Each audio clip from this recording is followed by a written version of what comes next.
Welcome back. Madagascar's High Constitutional Court has cleared 36 candidates to run in the country's upcoming presidential elections after receiving nomination papers from 46 presidential hopefuls. The HCC published the final list of candidates for the first round of the election on its website. The main candidates running in the November 7 poll are the current president and other former presidents, including Andry Rajoelina, Mark Ravolo Manana and Diada Ratsiraka. The elections have been controversial as the president earlier this year introduced a new law which barred key opposition candidate Mr. Ravalo Manana from running. The law was scrapped after street protests, and in a bid to avert a political crisis, the Constitutional Court ordered the president to form a government of national unity and hold elections. At least 4 people have been killed in a gun attack by suspected militants on a checkpoint east of the Libyan capital, Tripoli. Authorities say the attack took place on the coastal road leading from Tripoli to the port city of Misrata. Islamic State militants who are active in the area are thought to be behind the attack. Security personnel at the checkpoint are among those killed. Libya has seen occasional attacks by Islamic militants who have benefited from the disorder that followed a NATO-backed uprising in 2011. Korean peacekeepers in South Sudan have provided farming vocational training for local communities to help them start self-employment and gain skills. In Boertown, the United Nations peacekeepers have turned a 7-acre field of crop fallow land into a productive farm for profitable use. South Sudanese youth are busy on the farm, either tilling or harvesting. They are agriculture students on a 12-week farming course at the Korean Vocational Training Center in Boertown. This project by the United Nations has brought together youth from diverse communities.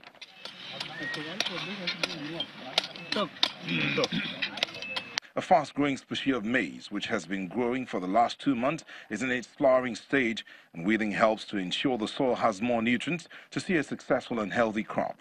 It is something good because the knowledge that we have acquired here, we are going to do it there in the community. Because when we will be delivered here, we are going to open up our farms, we dig and we cultivate our crops. Therefore, if we sold those crops, we are going to earn money. And that is the self-employment. The students are being trained on growing a variety of crops like corn, celery, cucumber, among several local and foreign produce.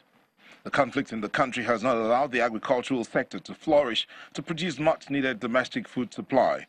The people have been depending on food aid from several humanitarian agencies year after year.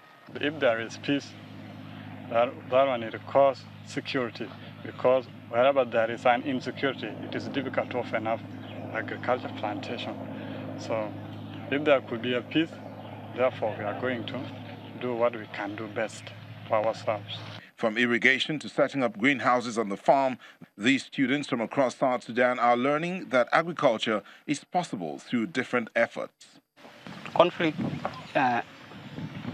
only brought poverty, but agriculture can bring welfare of the people. And also, the current situation is different from the time of conflict. You can see that the communities are now working together here in Hanbit. So it's a sign that working together as a community through agriculture can eradicate conflicts and hunger at the same time. The Korean peacekeepers say the Hanbit farm was created to help local residents move beyond temporary food assistance. It aims to teach agricultural technology in a country that is suffering from poverty and outdated agricultural methods. Meanwhile, South Africa's internationally recognized public speaker and venture capitalist Vusi Thembe Kwayo is planning to incubate and grow 300 black-owned businesses by 2030. He says his vision is motivated by the lack of skills and adequate funding for young black businesses in South Africa. The bank account reflects this.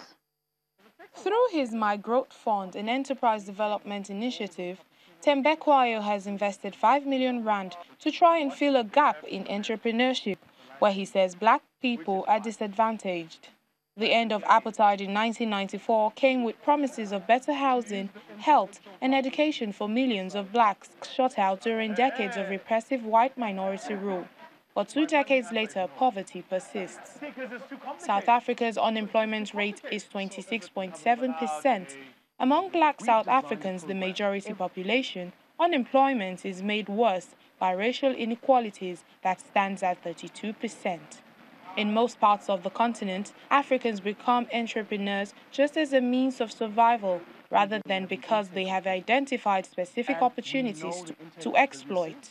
Tembekwayo wants to help develop high-growth potential businesses that can add more value to the entrepreneurship space. We've designed a program. Every single year we have an intake of businesses, and we know the intake of businesses, type of businesses, size, scale, opportunity. And we also know the businesses that make it and those that don't.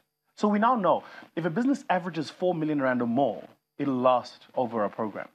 And the reason it lasts over our program is because it has enough depth, it has enough complexity, and it has enough analytics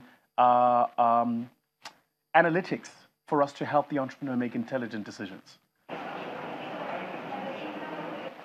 Former bankers Papa and Hetty Boache Yadom joined the My Growth Fund Entrepreneurship Program to help find an opportunity to expand their fashion business. African print clothing has always been in the marketplace, but typically what we find is that it normally exists within the informal sector.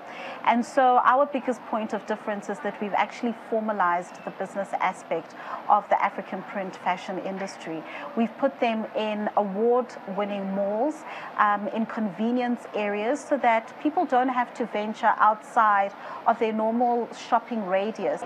We partnered up with My Growth Fund. We have opened up in Polokwane. We have a shop there, as well as here in Cresta, which is our newest mall. So that's also just helped for us to understand, where our market is, how to grow, as well as, just staying in our lane and not looking to grow too fast. So we can service our clientele in a manner which they deserve. My Growth Fund promises to grow startups tenfold in 5 years through strategic planning, education, funding, and incubation. The idea is to turn medium-sized businesses into companies with a high turnover. It's low-cost housing. The Business Amplifier program costs 12,000 rand, more than $800 a month. For startups, the program offers a free entrepreneurship funding masterclass. Black people are not without ideas. We're not without the ability to see it. We see it. What we don't have is, once you see it, where do you go? So market access is a huge problem.